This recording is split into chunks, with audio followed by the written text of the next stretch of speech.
I'm Chloe Gill, 34 years old and a major in the United States Army. I've survived 2 deployments in Iraq, but I almost met my end over a Christmas card in North Carolina. For 15 years, I've been a ghost in my own family. My father, Harold, gripped my elbow, shoving me into the studio hallway like he was tossing out a bag of trash. "Chloe, this uniform ruins the picture-perfect civilian aesthetic," he hissed, his eyes flicking to his knockoff designer watch. Through the glass, my mother and sister were all smiles in their red silk dresses while I stood there, hair pulled tight, chest heavy with medals but banned from the frame. They think I'm just a prop to trick Grandma into signing a $4 million inheritance. They have no idea that a logistics officer always keeps a tally of every debt, and this time I am here to collect it all. With blood and truth. If you've ever been treated like the extra in your own family, listen to my story. Tell me what time it is and which state you're listening from. This is the counter-offensive of an abandoned soldier. Fayetteville in mid-July is a special kind of hell. The air doesn't just sit there, it clings to you like a wet wool blanket, smelling of pine sap and exhaust from the convoys heading toward Fort Liberty. I stood inside Harrison's portrait studio, letting the industrial-strength air conditioning blast against my face, trying to stop the prickle of sweat before it ruined my gig line. I looked in the oversized gilded mirror, the kind they use for high school seniors and brides who think they're princesses. And for a second, I didn't recognize the woman looking back. Major Chloe Gill. The gold oak leaves on my shoulders caught the fluorescent light, sharp and bright against the deep blue of my Army service uniform. My chest felt heavy, not just from the bronze star and the rows of ribbons marking 15 years of grit, but from a hope I hadn't dared to feel since I was 18. I'd spent over a decade in the dust of Iraq and the sterile offices of logistics hubs, moving mountains of steel and supplies, all while hoping that maybe, just maybe, this rank would be the thing that finally made me visible to the 2 people in the next room. I adjusted my necktie, making sure everything was centered to the millimeter. I was 34 now, a field-grade officer who managed million-dollar budgets and the lives of hundreds, yet standing here, I felt like that skinny girl again, the one who was always told to move out of the way so her sister could shine. I took a deep breath, the kind you take before a jump, and stepped toward the main stage. The smell hit me first, that cloying chemical scent of high-end hairspray and my mother's expensive, suffocating perfume. It was a civilian smell, soft and deceptive. My mother, Diane, was busy fussing over Megan's hair. Megan looked like a Christmas ornament in a silk dress that probably cost more than my first truck. She was 30, still living off the golden child credit line, and radiating that effortless glow of someone who has never had to sleep in the dirt or hear the whistle of incoming mortar fire. "You're late," Diane said without turning around. She was looking at Megan's reflection, not mine. When she finally did glance my way, her face didn't soften with pride. Her eyes didn't linger on the medals or the rank I'd bled for. Instead, her mouth twisted into a thin line of pure annoyance, as if I'd tracked mud across a white carpet. She walked over, clutching a large plastic comb like a weapon. She didn't hug me. She just reached out and flicked one of my ribbons with a manicured nail. "Chloe, what is this?" We talked about the color scheme, red and cream. This blue is so loud. It's so rigid. You look like you're headed to a funeral, not a family portrait." She reached into a tote bag and pulled out a shapeless beige cashmere sweater. "Put this on over that coat. It'll soften the look. We want to look like a happy, cohesive family for the Christmas cards this year. Your father's business partners don't need to see all this military stuff. It's too political." The room went cold. I felt my jaw lock, a physical reaction I couldn't suppress. "I'm a major in the United States Army," I wanted to scream. "This isn't a coat. This is my life. I've spent more time in this uniform than I have in your house." But I stayed silent. The years of soldiering on, keeping my voice tucked away. Before I could even find the words to refuse, my father, Harold, stepped out from behind the camera equipment. He looked at his watch, a heavy gold-plated thing that screamed, "Self-made man," even though he'd inherited most of it. He didn't look at my face. He looked at the hallway behind me. His grip on my elbow was sudden and surprisingly strong, the kind of firm guidance he used to use when I was a kid and I was talking too much at his dinner parties. "Not today, Chloe," he hissed, his voice low so the photographer wouldn't hear. He began maneuvering me toward the side exit, the one that led to the dark corridor where they kept the extra backdrops and the trash bins. "This session cost $3,000, and I'm not having it ruined by your need to make a statement. Today is about Megan. She's finally getting her life together, and we're celebrating that. Your career. It's fine, really. But it doesn't fit the brand I've built. Just stay out here for a bit. We'll do some individual shots later, maybe. If there's time." He didn't wait for an answer. He pushed me through the door and let the heavy glass pane swing shut between us. I stood there in the shadows of the hallway, the smell of dust and old cardboard replacing the perfume. Through the glass, I watched the perfect Gill family take their places. The photographer adjusted the lights. Harold put his arm around Megan, a look of pure, unadulterated adoration on his face, a look I'd never seen directed at me, not once in 34 years. My mother leaned into them, her smile radiant and practiced. Click whir. The sound of the camera shutter echoed in the quiet hallway. Click whir. Every flash of light felt like a slap. Every rhythmic click was a reminder that in their world, I wasn't a hero, I wasn't a daughter, and I certainly wasn't a major. I was a glitch in the system. I looked at my reflection in a darkened glass case filled with old sample photos, brides and babies, all smiling. I saw the medals on my chest, the symbols of my sacrifice, and realized they were invisible to the only people I wanted to see them. I didn't cry. Soldiers don't cry when they're under fire. They assess the situation. I pulled out my phone. My hands were steady, trained by years of handling high-stakes logistics under pressure. I framed the shot, the three of them, glowing under the studio lights, a portrait of a family that had successfully excised its problem child. Click. My phone made a small digital sound. It was the first piece of evidence in a new kind of war. I realized then that my father was right about one thing. He had a brand. And I was about to show the world exactly what that brand was built on. I turned around, my Corcoran jump boots hitting the hardwood floor with a sharp, disciplined thud that echoed like a drumbeat. I wasn't retreating. I was repositioning. As I walked out into the humid Fayetteville afternoon, the weight of the medals felt different. They weren't a burden anymore. They were a reminder of who I actually was, and who they would never be. The rumble of my old Ford F-150 felt like the only thing keeping me grounded as I headed back toward Fort Liberty. The North Carolina heat was still thick, smelling of wet asphalt and pine needles.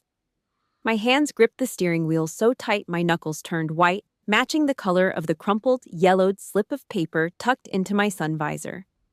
It was the final payment receipt for my student loans, the ones I'd carried like a rucksack full of lead for over a decade.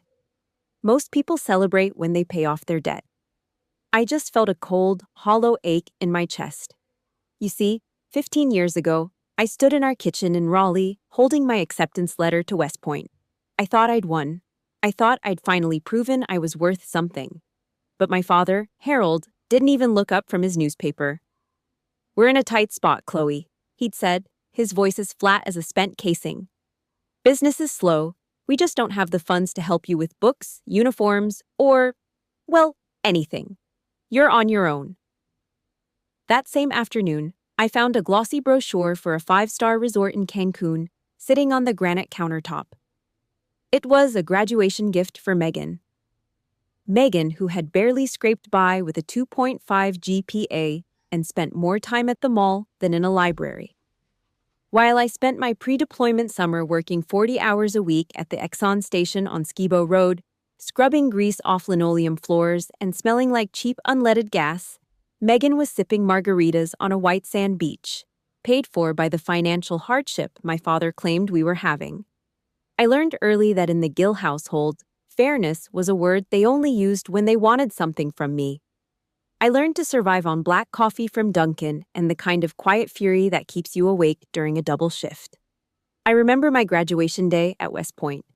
The sun was a blinding, merciless disk in the New York sky.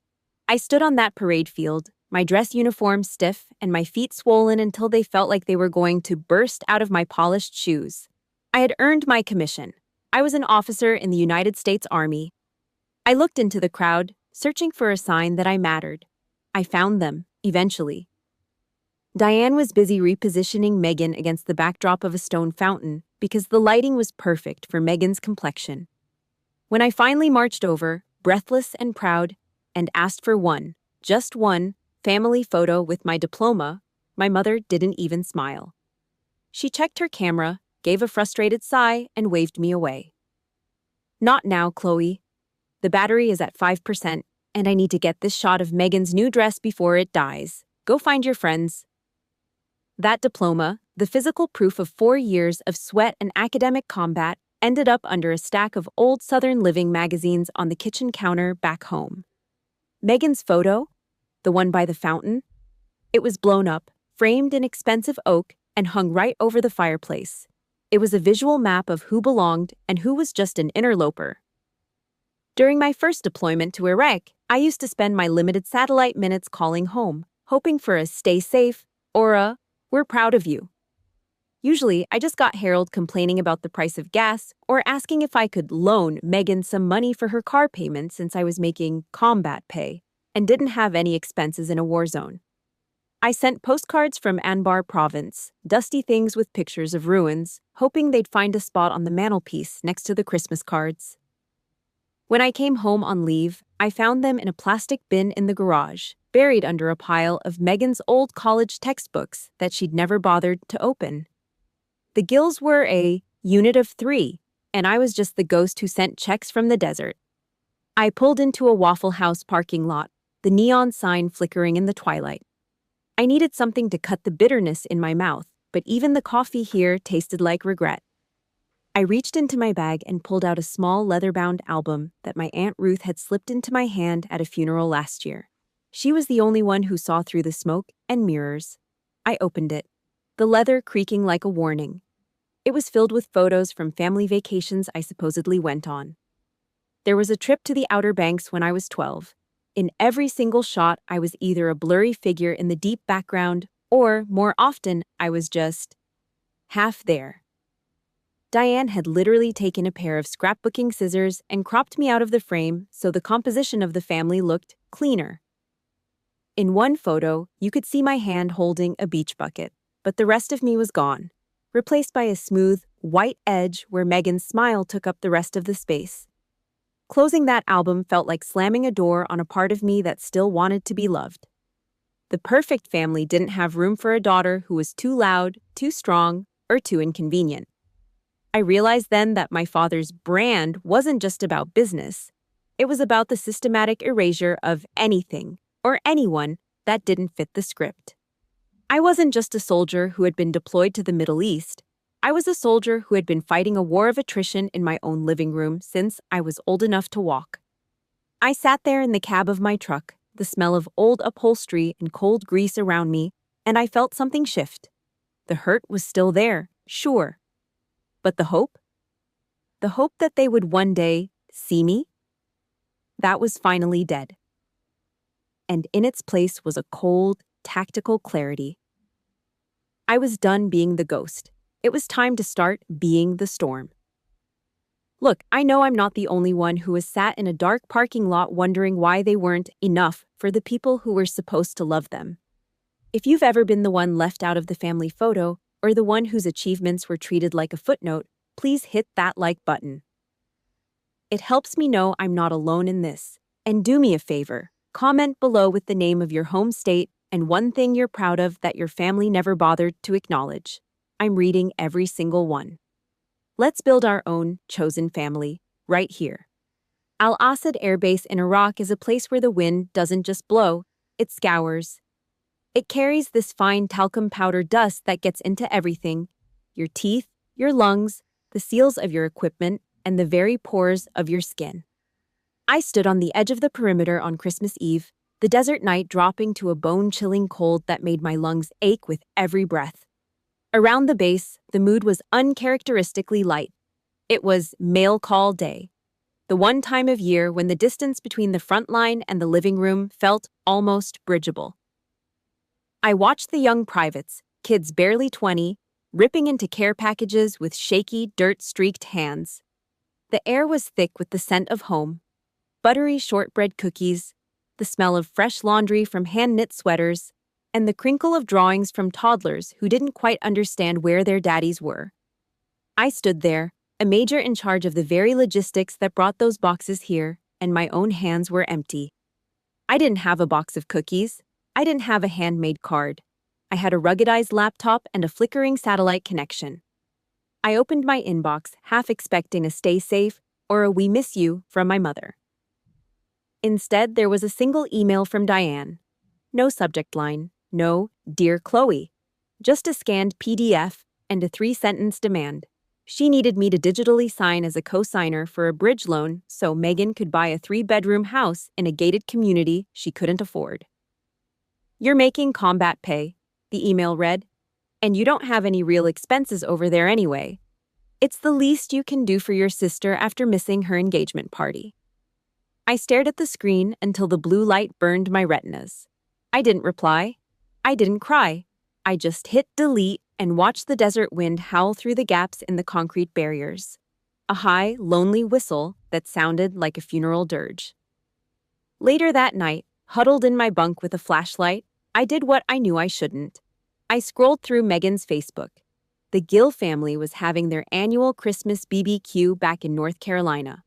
I could almost smell the hickory-smoked ribs and the sweet tea through the screen. There were dozens of photos. Harold was raising a glass of expensive bourbon, his arm around Megan's fiancé, laughing like they were the best of friends. Diane was tagging everyone in a post about family being the only thing that matters. Not one mention of the daughter currently sitting in a dust-choked bunker 10,000 miles away. Not a single thinking of our soldier. It was as if I was a ghost haunting their peripheral vision, an inconvenient memory they had successfully suppressed. I realized then that the Army wasn't just my career. It was the only family that had ever given me a clear set of rules and a place where I was actually seen. The deployment dragged on, and I turned myself into a machine. If I couldn't manage my family's love, I would manage their supplies. I moved millions of dollars of gear, fuel, and food across the most dangerous roads on Earth with a cold, tactical precision that made my sergeants nervous. Then came the Tuesday that nearly ended it all. A mortar round impacted less than 20 feet from my Humvee. The world turned into a silent, white flash. I remember being thrown against the frame, the taste of copper and grit filling my mouth as my ears rang with a pitch so high it felt like a needle in my brain. As I lay there, looking up at a sky that was too blue and too indifferent, the faces that flashed through my mind weren't my parents. They weren't Megan's. I thought of Aunt Ruth, the only person who had sent me 3 pairs of hand-knitted wool socks because she knew the desert got cold at night. I spat a glob of blood into the sand, gripped the door frame, and hauled myself back onto my feet. My strength didn't come from a desire to get home to them. It came from a stubborn, burning resentment that if I died here, they'd probably just use my life insurance to buy Megan a pool. When I finally rotated back to the States 12 months later, there was no band. No welcome home signs with my name on them. The Fayetteville airport was a sea of camouflage and tears, but none of them were for me. I watched a sergeant from my unit get tackled by his 3 kids, his wife sobbing into his shoulder. I adjusted my rucksack, the straps digging into my collarbones, and walked past them toward the taxi stand. The driver didn't even look at me as he tossed my gear into the trunk. I sat in the back of that cab, watching the familiar pines of North Carolina blur past, feeling like a stranger in a land I'd spent my blood to protect. I reached my apartment, a small sterile place near the base that smelled of stale air and dust. I didn't call Harold. I didn't text Diane. I walked to the closet and hung up my dress blue uniform. The metal hanger hit the rod with a sharp, dry clink that echoed through the empty rooms. It was the sound of a closing door. I didn't need a parade, and I didn't need a seat at their BBQ. I was the commander of this one-woman unit now. And for the first time in 34 years, I realized that being alone was a hell of a lot better than being invisible. The dark room smelled like vinegar and old secrets. It was a cramped space in the back of a brick building in downtown Fayetteville, lit only by a dim, crimson bulb that made everything look like it was bleeding. Marcus moved with a quiet, practiced efficiency, his thick forearms covered in faded tattoos of desert landscapes and unit patches. He was a combat photographer, one of those guys who went into the meat grinder with nothing but a Nikon and a prayer. He didn't care about my rank. He didn't care about the oak leaves on my shoulders. When I'd told him about the studio, about Harold shoving me into the hallway like a piece of industrial waste, he hadn't offered platitudes. He just set a mug of black coffee on the workbench and watched a print develop in the chemical tray. "Look, Chloe," he said, his voice a low, gravelly hum that cut through the whir of the ventilation fan. "People like your old man, they don't see people, they see assets. And when an asset doesn't fit the portfolio, they liquidate it. I've seen it in war zones, and I've seen it in the suburbs. It's the same math." I sat on a wooden stool, the coldness of the military-grade coffee settling in my stomach. I felt a strange kind of safety here, surrounded by the smell of stop bath and the red-tinted shadows. For the first time in 15 years, I didn't feel like I had to be the major. I was just a woman whose heart was a jagged piece of shrapnel. Marcus reached under a drying rack and pulled out an old, dented metal ammunition box, the kind we used for .50 caliber rounds. He didn't say anything as he slid it across the workbench toward me. "I found this at a junk shop near Skibo Road about 6 months ago," he muttered, avoiding my eyes. The owner said a woman in a Mercedes dropped off a bunch of old lady junk from an estate sale. I saw the name on the envelopes, and I've been waiting for the right time to show you. My fingers trembled as I flipped the latch. Inside weren't photos of war, they were letters, dozens of them. The envelopes were yellowed, the edges softened by time, all addressed to me at various APO addresses I'd had over the last decade. I recognized the handwriting instantly. It was Grandma Eleanor's, a shaky, elegant cursive that smelled faintly of the lavender sachets she used to keep in her dresser. I pulled out a letter from 2014, my first year in Iraq. "My dearest Chloe," it began. "I have sent 5 letters now and haven't heard back. I pray the desert hasn't taken your spirit. Your mother says you've requested no contact from the family, that you find our life here small-minded compared to your grand adventures. But I don't believe her. I have tucked $20 into this envelope for some chocolate. Please, just tell me you're safe." The air left my lungs as if I'd been punched in the gut.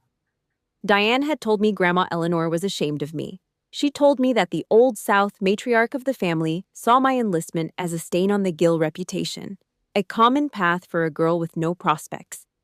I'd spent 10 years thinking my grandmother died hating the uniform I wore. I tore through the rest of them. They were filled with mundane details of her garden, questions about my health, and a recurring plea for a phone call. Each one was cold, hard proof of a love that had been systematically intercepted. My mother hadn't just ignored me. She had actively built a wall of silence between me and the only person who actually cared if I lived or died. She turned me into a pariah in my own grandmother's eyes while telling me I was the one who turned my back on them. She sold Eleanor's house 2 weeks after the funeral. A voice spoke from the doorway. I looked up. Aunt Ruth was standing there, her frame looking smaller than I remembered, her white hair glowing pink under the dark room light. She was holding a bundle of birthday cards, the cheap glitter on the envelopes catching the red glow. "I snatched these from the embers before the flames could take them," she whispered, her voice cracking with a fear she'd carried for 40 years under Diane's shadow. "Your mother, she didn't just want you gone, Chloe. She wanted you forgotten. She told everyone you were the troubled one, the one who broke her heart by cutting ties. I was too scared to call you. I'm so sorry." I stood up, the chair scraping against the concrete floor with a sound like a scream. The grief I'd been carrying, that heavy, dull rucksack of not being enough, didn't vanish. It transformed.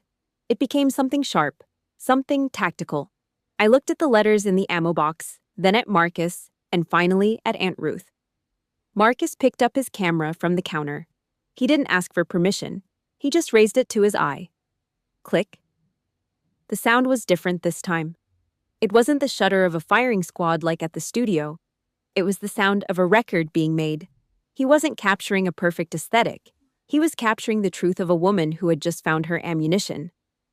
"You're not a ghost anymore, Chloe," Marcus said, lowering the camera. "Ghosts don't have friends with evidence." I realized then that my family wasn't back in that silk-lined house in Raleigh. My family was here, in a vinegar-smelling room, with a man who understood the thousand-yard stare and a woman who had finally decided to stop being afraid. I wasn't just a logistics officer anymore, I was an investigator. And the Gills were about to find out that a soldier who has nothing left to lose is the most dangerous person in the room. The air conditioning unit in my office at Fort Liberty hummed with a low, mechanical rattle that usually helped me focus on supply manifests. But today, the silence of the room felt heavy, amplified by the dust motes dancing in the afternoon light. Then, the sharp, upbeat trill of the default iPhone ringtone shattered the quiet. I didn't even have to look at the screen to feel the hair on the back of my neck stand up. I knew that rhythm. I knew the weight of the person on the other end. "Mother" flickered on the display. It had been 6 months since I'd been shoved into that studio hallway in Fayetteville. 6 months since my uniform was an eyesore that ruined their civilian aesthetic. In all that time, there hadn't been a single text to ask if I was okay or an apology for the humiliation. I let it ring 3 times, my thumb hovering over the glass. I took a breath, the air tasting of stale coffee and the salt of my own skin, and pressed accept. "Chloe, honey, is that you?" Diane's voice flooded the line, sweet and thick like honey-soaked poison. She sounded breathless, as if she'd been running, or perhaps she was just perfecting her performance. "Oh, thank goodness you picked up. It's been so hard to reach you lately." I leaned back in my chair, my fingers tracing the hard edge of the Major's oak leaves on my chest. "I've been on base, Diane, doing my job. What do you want?"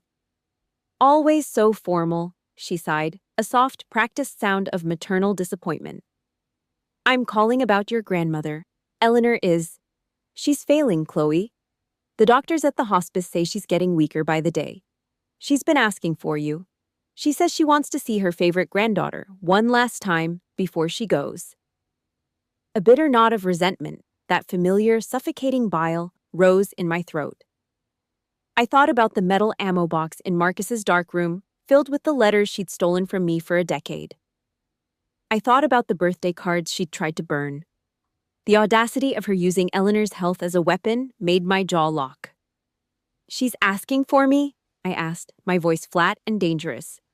"Every day," Diane lied, her tone becoming urgent. "And Christmas is coming up. She wants to see us all together. She wants to sign the final papers for the estate, Chloe. $4 million is a lot of responsibility, and she wants to make sure the family is united before she puts pen to paper. She specifically asked if you would be there. In that lovely blue uniform of yours. She says she's so proud of her little soldier."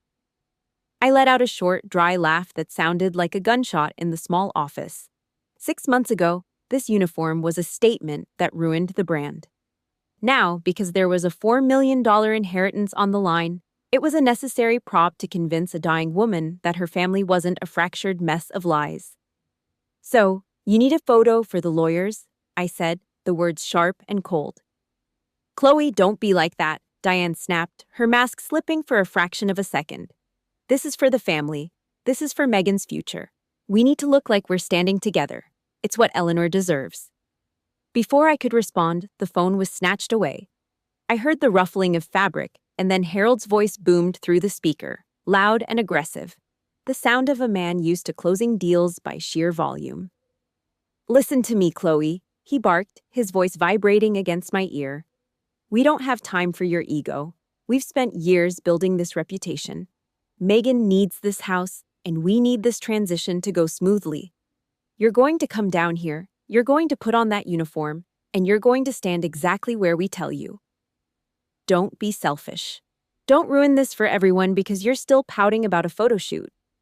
Selfish? The word hit me like a physical blow. I looked at my computer screen, where I'd saved the photo Marcus took of their Christmas card from last year, the one where I didn't exist. The man who shoved me into a hallway was now lecturing me on the morality of family unity. "You want me to be there for the signing," I stated, my mind shifting into tactical gear. "Yes," Harold said, his tone shifting to a smug, patronizing warmth. "I knew you'd see reason. We'll have the photographer ready at the estate, red and cream theme, but you stay in the blue. It'll make the unit look strong for the bank." "I'll be there," I said. My voice was so calm it seemed to surprise him. I didn't argue. I didn't mention the stolen letters or the studio trash bags. I just stared at the dust motes and realized that a logistics officer knows that the best way to handle a fraudulent inventory is to let the perpetrators bring all the evidence into one room. "Good girl," Harold grunted. "We'll send you the details. Don't be late." He hung up without a goodbye. The dial tone hummed in my ear, a flat mechanical drone that matched the AC. I stood up and walked to the window, looking out over the motor pool where rows of olive-drab trucks sat in perfect, disciplined lines. I wasn't going there to be their ornament. I was going there to perform a final audit on the Gill family's lies. I pulled out my phone and sent a short text to Marcus. "The trap is set. They invited the soldier back for the grand finale. Get the gear ready. We're going to capture the truth this time." I watched the delivered icon appear. I wasn't just a daughter anymore, and I wasn't just a ghost. I was a major with a mission, and for the first time in 34 years, I knew exactly how this battle was going to end. I arrived at Harrison's studio 30 minutes before the scheduled reunion. I didn't want a seat at their table, I wanted the high ground. The air inside was chilled to a sterile 60 degrees, smelling of high-end ozone and the faint, bitter scent of burning plastic coming from the industrial photo printers in the back.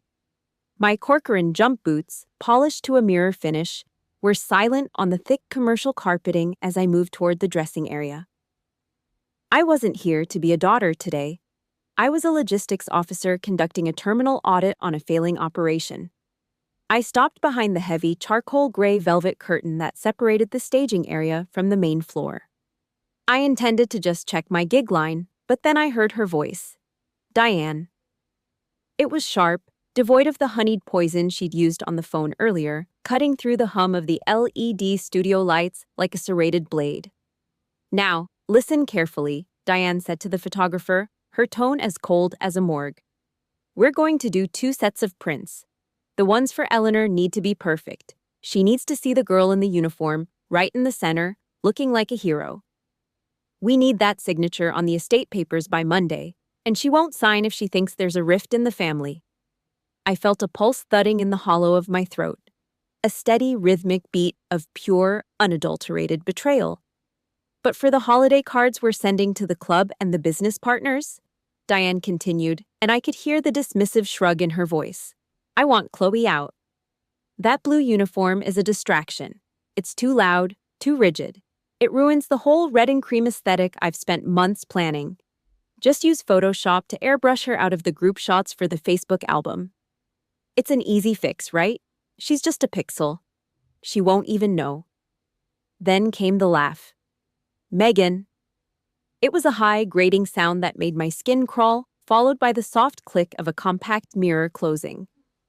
"Oh, Mom, honestly," Megan sighed, her voice dripping with boredom. "She's literally just a prop. A $4 million stage decoration. I'm so exhausted from pretending to care about her deployment stories and her medals. Can we just get this over with so I can finally put the down payment on the beach house? I'm tired of playing nice with the help." I stood frozen in the shadows, my hand resting on the fabric of my Class A blouse. I thought about the heat of Al-Assad, the taste of copper in my mouth after the mortar blast, and the 15 years I'd spent protecting a world that allowed people like them to thrive in their shallow, silk-lined bubbles. To them, my sacrifice wasn't a service. It was a nuisance to be cropped out of a social media post. I wasn't a person, I was a pixel. Harold's voice joined in, deep and transactional, the sound of a man who viewed his children as line items on a balance sheet. 1 hour, Megan. That's the mission profile, he said. And I heard the smug grin in his words. We play the part of the happy family for 60 minutes. We get the signature, and then Chloe can disappear back to whatever base she crawled out of. It's the best tactical move for the brand. Once the check clears, she's irrelevant. The rage didn't come as a scream. It came as a sub-zero chill that started in my marrow and worked its way out to my fingertips. I didn't burst through the curtain and smack Megan or scream at Diane. That was what they expected of the troubled daughter, a scene they could use to further justify my erasure. Instead, I reached into my pocket and pulled out my phone. My hands were steady, trained by years of handling high-stakes logistics and live explosives. I hit the red record button. I stood there for 3 full minutes, capturing every word of their scheme, every insult directed at my service, and every detail of their plan to defraud my dying grandmother. Every rhythmic click of the photographer's test shots in the background felt like a nail being driven into the coffin of our relationship. The glass hadn't just reached its limit, it was under pressure and the cracks were spiderwebbing in every direction. I backed away from the curtain, my movements silent and tactical. I pushed through the heavy rear exit, the same door Harold had shoved me through months ago. The wood groaned on its hinges, a familiar sound that signaled a permanent change in the tides. I walked out into the humid North Carolina afternoon, the smell of pine and hot asphalt filling my lungs. I looked at the file saving on my phone. It wasn't just a recording, it was a fuse. And the Gills were about to find out that when you try to delete a major, she doesn't just vanish, she initiates a counteroffensive that levels the entire field. The cup has finally run over, I whispered to the empty alleyway, the words feeling like a vow. And this glass is going to blow up right in your faces. If you've ever sat in the background while your family talked about you like you weren't even in the room, or if you've been the one they only call when they need something to look perfect, I need you to hear me. You are not a prop. You are not a pixel. Please hit that like button to show that we're standing together against this kind of toxic manipulation. And do me a favor, comment with the word visible and the state you're watching from. I want to see every single one of you who refuses to be airbrushed out of your own life anymore. I'm reading every comment, and I'm standing with you. Marcus's apartment in downtown Fayetteville didn't look like a home anymore. It had been transformed into a tactical operations center, the kind of windowless room where high-stakes decisions are made under the glow of cold LED monitors. The air was thick with the ozone-heavy scent of fresh printer ink and the hum of a high-end laser printer that sat on the kitchen counter, rhythmically spitting out pages of evidence. Whir clack, whir clack. Every sheet that hit the tray felt like another round being chambered into a rifle. I sat at the dining table, my back straight, my mind locked into the same analytical frequency I used when managing million-dollar supply chains in a war zone. On the walls, Marcus had pinned up the family history, according to Diane Gill. 15 years of Christmas cards, vacation photos, and graduation announcements where I had been systematically airbrushed, cropped, or simply omitted. Next to them, he'd placed my actual history. Grainier, raw photos from my deployments, shots of me in the dirt at Al-Assad, and the medals that Harold dismissed as rigid decorations. Marcus leaned over his laptop, his face illuminated by the harsh white light of the screen. "Here's the thing, Chloe," he said, his voice low and steady. "Photography is about what you choose to show, but digital forensics is about what you try to hide. Look at this." He zoomed in on a scan of the 2018 Gill family retreat photo. He'd run a filter that highlighted the pixel distortion along the edge of the frame. There I was, or rather, the ghost of me. A sliver of my blue uniform that Diane's clumsy Photoshop work hadn't quite managed to delete. "We aren't just bringing photos," I said, my voice sounding like steel on stone. "A logistics officer knows that you don't win a fight just by showing the damage. You win by showing the theft." I reached for the thick, transparent plastic folders I'd organized with military precision. Inside were the copies of bank statements Aunt Ruth had managed to pull from the archives of Grandma Eleanor's estate. For a decade, Eleanor had been sending checks, small amounts at first, then larger ones for education and emergencies, addressed to me. Every single one of them had been diverted. Diane had forged my signature or simply deposited them into a joint account that only she and Megan could access. It wasn't just a lack of love, it was a paper trail of felony-level fraud. Megan's beach house down payment hadn't come from Harold's hard work. It had come from the money my grandmother intended to be my safety net while I was dodging mortars in the desert. She didn't just want me gone, I whispered, the words cold and sharp in the quiet room. She wanted to harvest my existence for profit. I picked up the final piece of the dossier, a high-quality black leather album. On the left side of every page was the Gill family brand, the lies, the silk dresses, and the polished smiles. On the right side was the truth, the stolen letters, the bank fraud, and the actual photos of the daughter they had treated like a ghost. In the very back, tucked into a secure sleeve, was the memory card Marcus had prepared. It contained the recording from the studio, the audio file where Diane called me a pixel and Megan called me a prop. My phone buzzed on the table. It was a text from Aunt Ruth. "Eleanor is awake. She's asking for you again, Chloe. The lawyers are coming to the hospice at 7 tonight for the final signature. They think they've won." I stood up, the chair legs scraping against the floor with a sound that signaled the end of the planning phase. The preparation was complete. The intelligence was verified. The mission was now go for launch. I walked into the bedroom and saw my Class A uniform hanging on the door. I spent 20 minutes checking every brass button, making sure the gig line was perfect, and ensuring the major's oak leaves were leveled to the millimeter. I wasn't dressing up for a photo shoot this time. I was donning armor. This uniform represented a life they couldn't understand and a dignity they couldn't airbrush. Marcus handed me the black album and the memory card. "This is the detonator, Chloe," he said, his eyes meeting mine with a look of pure, unshakable support. "Once you open this in front of them, there's no going back to being their ghost." "I don't want to go back," I replied, my voice steady. "I'm tired of haunting them. It's time they lived in the house I've built with the truth." I walked out of the apartment, the weight of the dossier under my arm feeling more substantial than any weapon I'd ever carried. Outside, a cold wind from the Atlantic was whipping through the streets of Fayetteville, rattling the pines and bringing the scent of an approaching storm. I climbed into my truck and turned the key. The engine roared to life, a low, aggressive rumble that matched the fire burning in my chest. I checked the rearview mirror one last time. I didn't see a victim anymore.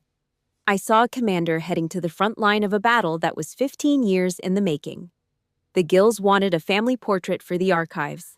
I was about to give them a permanent record of their own destruction.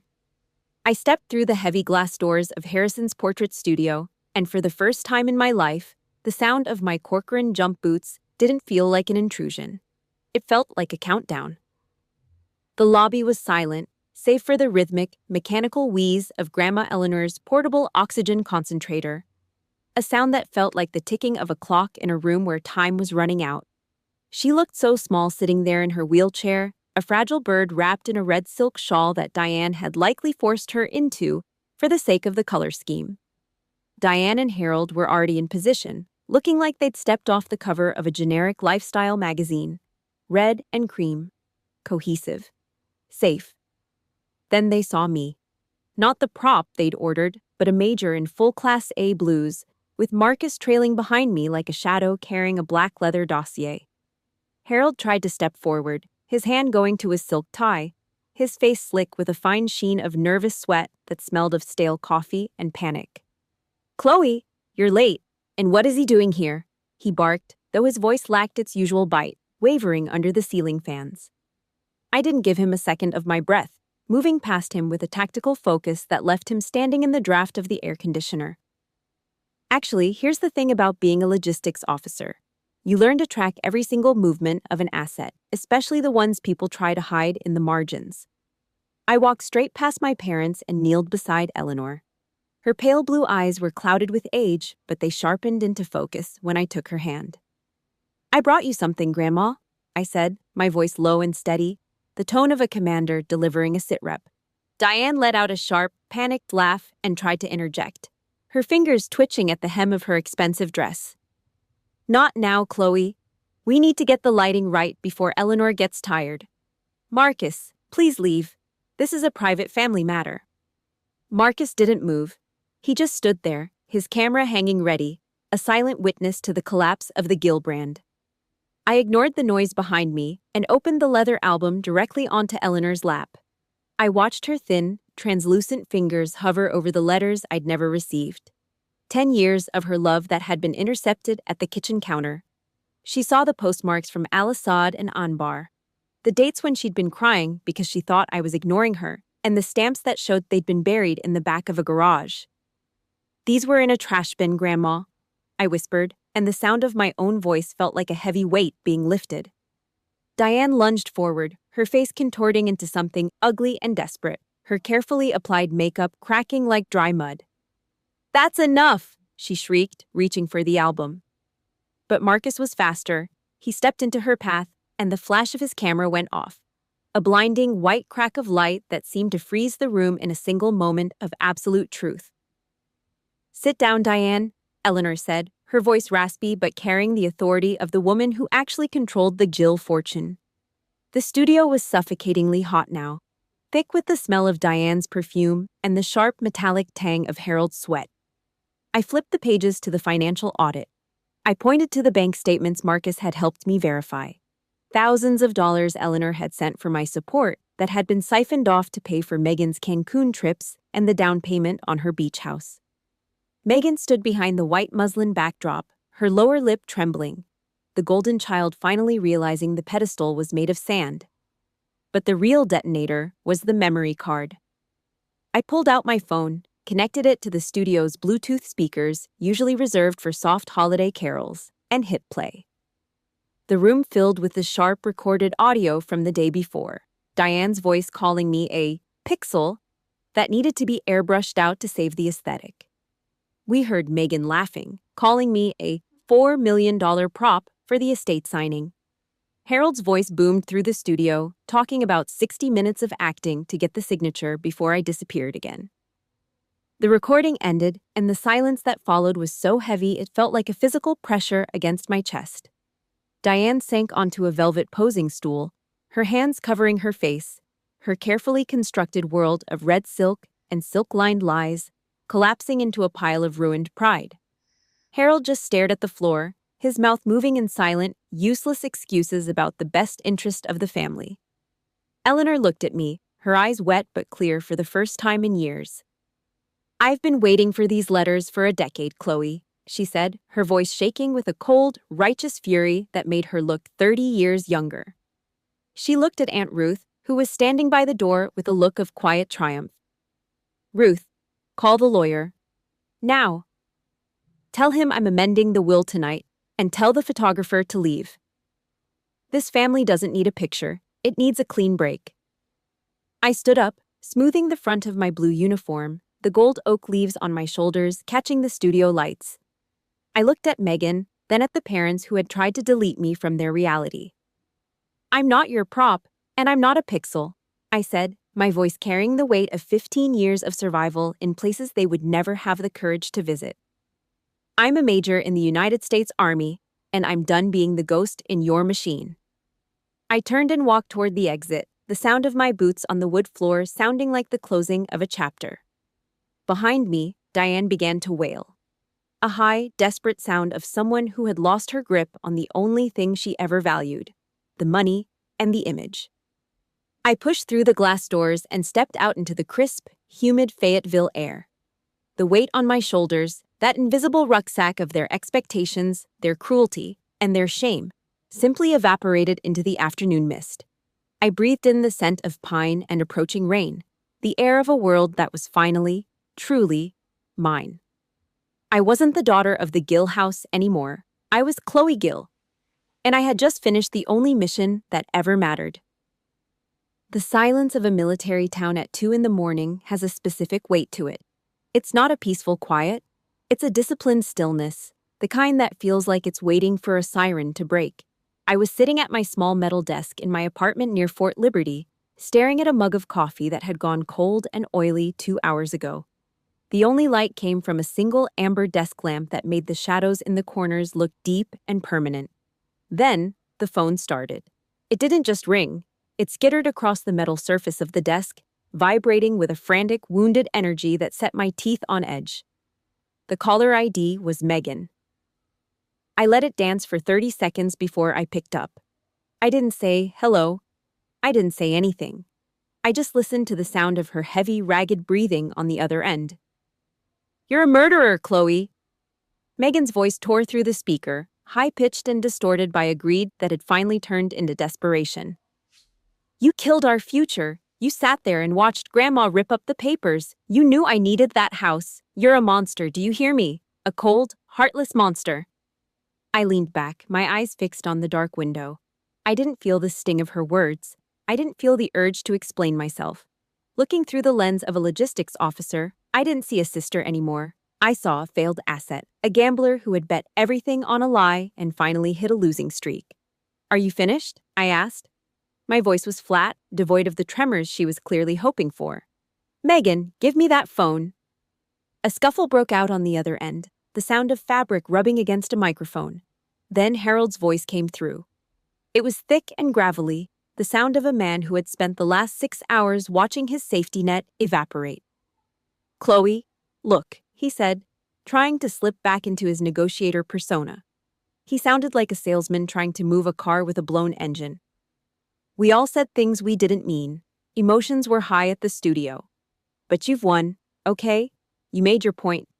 But you can't let Eleanor do this. If she cuts us out, the business goes under. Megan loses the house. Is that really what you want? To see your own family on the street?" He paused, waiting for the guilt to kick in.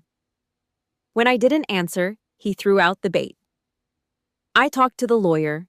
If you go back to the hospice tomorrow and tell Eleanor you were just stressed, that the recording was out of context, I'll make sure you get 20% of the total inheritance. You can pay off your student loans, Chloe. You can buy that house you always wanted. Just play ball one last time." The sheer unwashed practicality of his betrayal made my stomach turn.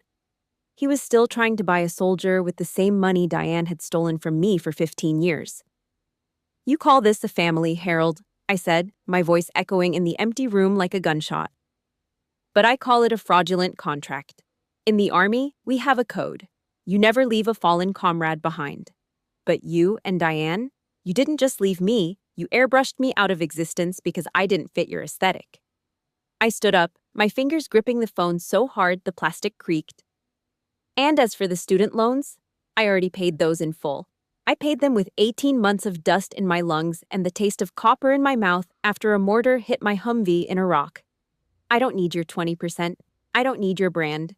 And I sure as hell don't need your permission to exist." "Chloe, don't you dare!" Harold started, but I didn't give him the chance to finish the sentence. I hit the end call button. The silence that rushed back into the room was the most beautiful thing I'd heard in a decade. I went into my settings and blocked every number associated with the Gill name: Diane, Harold, Megan. I even blocked the studio's landline. I sat there for a moment, the amber light of the lamp casting a long shadow of my uniform on the wall. I reached for the side of the phone, popped out the SIM card tray, and took out the tiny piece of plastic that had been my only link to their poison. I placed it on the desk and snapped it in half with the edge of my thumb. Crack.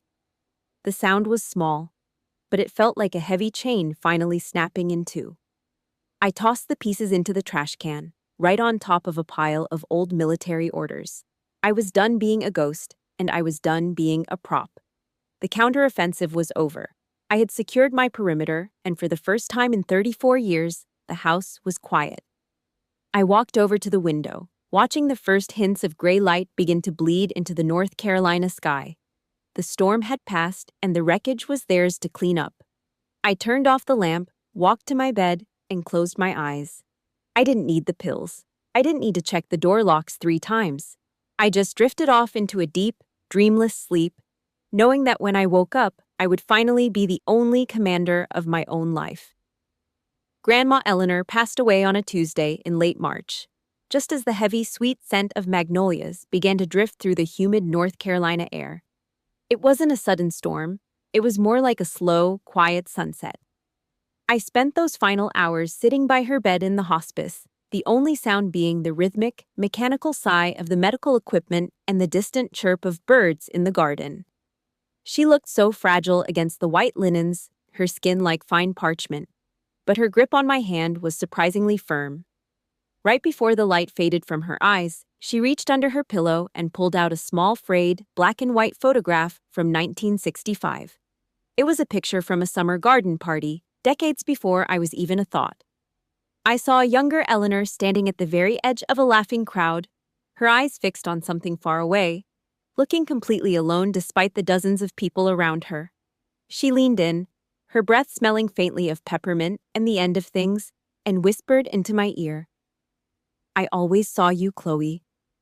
Because I was a ghost once, too." I felt a sudden, sharp ache in my chest, but for the first time in 15 years, it wasn't the sting of rejection. It was the weight of being understood. I held her hand until it turned cold, the afternoon shadows stretching long across the floor. I didn't cry for the loss, not exactly. I cried because a bridge had finally been built across 2 generations of silence. She had left me more than just an inheritance. She had left me the proof that my struggle wasn't a flaw in my character, but a cycle I was finally strong enough to break. The funeral was a quiet, disciplined affair under a canopy of ancient oaks and towering pines. I wore my Class A uniform, the brass buttons catching the filtered sunlight, standing at the head of the grave with a military posture that felt like a shield. I didn't have to look behind me to know that Diane, Harold, and Megan were there. I could feel their presence like a cold draft. They stood 30 paces back, kept at a distance by a literal wall of green.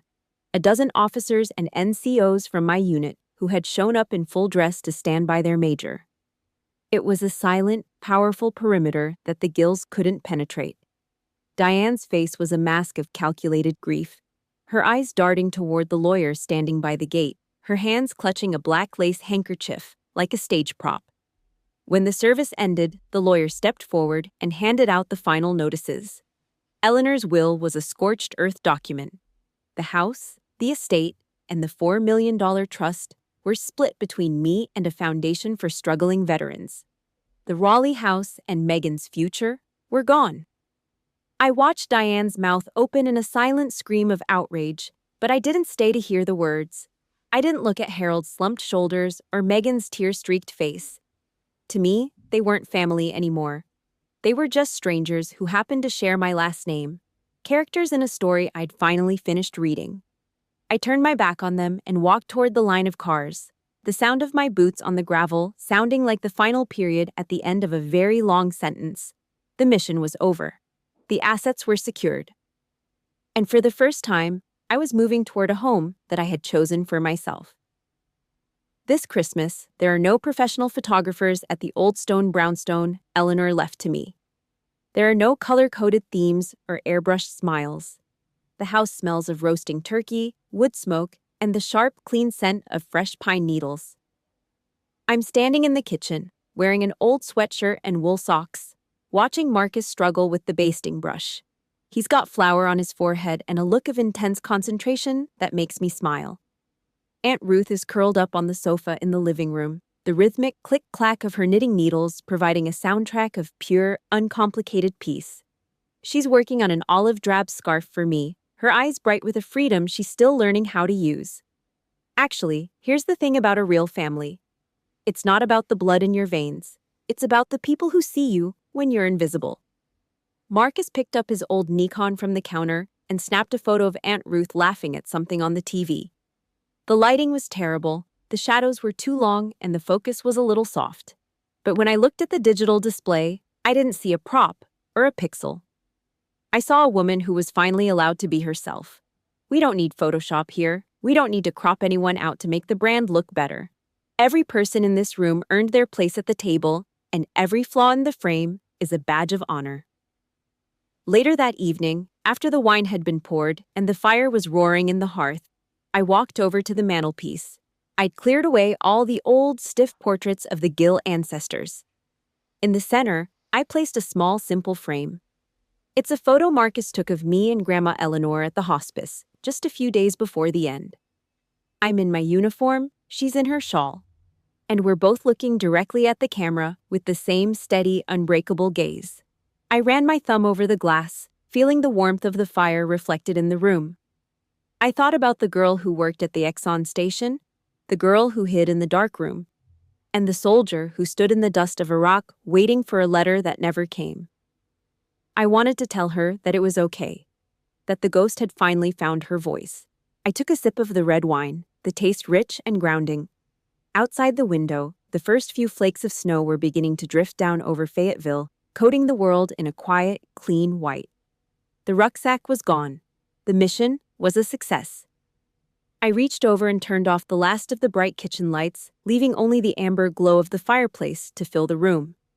I sat down next to Marcus and Aunt Ruth, pulled a blanket over my legs, and let out a long, slow breath. For 34 years, I had been searching for a way to fit into someone else's frame. But as I watched the flames dance against the dark wood of the walls, I realized I didn't need to fit in anymore. I had built the frame myself. The journey of Major Chloe Gill serves as a powerful reminder that our worth is never a pixel to be edited out of someone else's life. True self-validation begins the moment we stop seeking approval from the very people who benefit from our silence. This story teaches us that family is a choice, not just a biological mandate. When blood ties become a chain of manipulation, breaking those links is not an act of betrayal. It is an act of survival and profound self-respect. Healing is found when you realize that being visible to yourself is far more important than being accepted by a toxic crowd. We hope Chloe's victory brought a sense of peace and clarity to your heart today. Many of us have felt like the extra in a family photo, and we want you to know that your voice and your sacrifices are seen. If this narrative resonated with you, please hit the like button and subscribe to our channel to support more authentic stories of strength and truth. We'd love to hear from you. Have you ever had to set a hard boundary to protect your own peace? Drop a comment below and share your experience. Your story might be the exact light someone else needs to find their way home.